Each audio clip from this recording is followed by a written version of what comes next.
Archbishop Herley was Bishop of the city of Durban for 45 years. So he changed and developed a lot over that time. I think he started off as a very young man at the age of 31.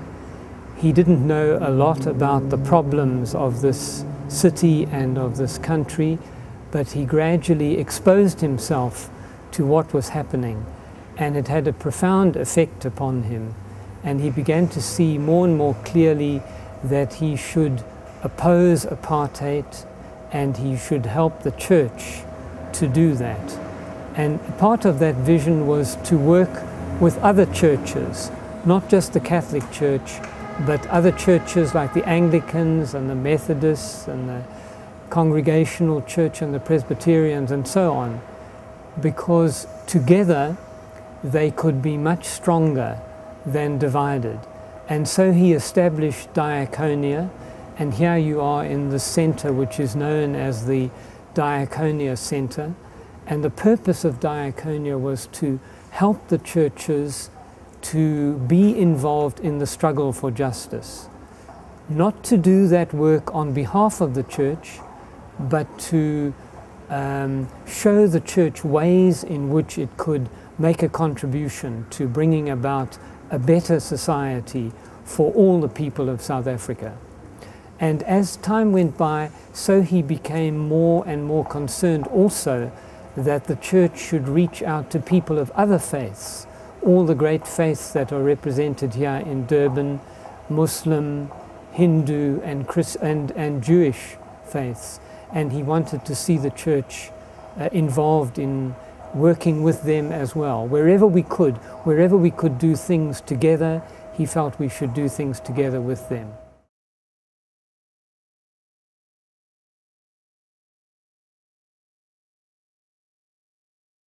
One of the first requests we received in 1976, when we started across the road in what was the Durban Central United Church, is organizations coming to us and saying, we can't find a place where we can have our offices and we can be treated with dignity. We're not allowed to use the toilets. People ask us, what are we doing in the building, and so on. So right from the beginning, we began to look for a place, and we looked across the road and saw this building, which had been a convent school, but was then being used, I think, for some adult education purpose. And we began to set our sights on this and say, if only we could get that building, then we could meet all those needs. We could have many other organizations having their offices here, and people could come here for meetings and for conferences. Well, eventually in 1983, we were able to buy the building and convert it into a center. And now it's used extensively. Many people use this as a place to come as a refuge, you know, when they were having very difficult times in the townships, or when the security police were pursuing them. And I think that this place gave them some feeling of protection, some feeling that they were working alongside other people who had a similar vision and understood what difficult places they came from. Yeah. Okay. Yes, there was the Durban Housing Action Committee, and there was JORAC, which was the Joint Rent Action Committee. I think they saw the church as a place which would provide some space for them, both physical space and a kind of psychological space, that the church would take up their cause and defend them if they had difficulties with the state. And well, we tried to do that as far as we could. Well, they didn't like Diaconia. They saw us as a threat, that we were kind of getting in the way of what they wanted to do to people, to oppress them and to prevent them expressing their ideas. But we saw that that was our duty, that, and the duty of people of other faiths also to.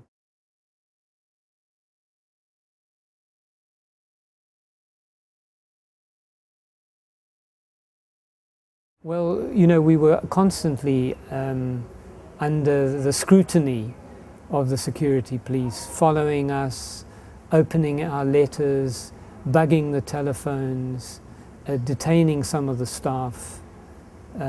So they really didn't like Diaconia.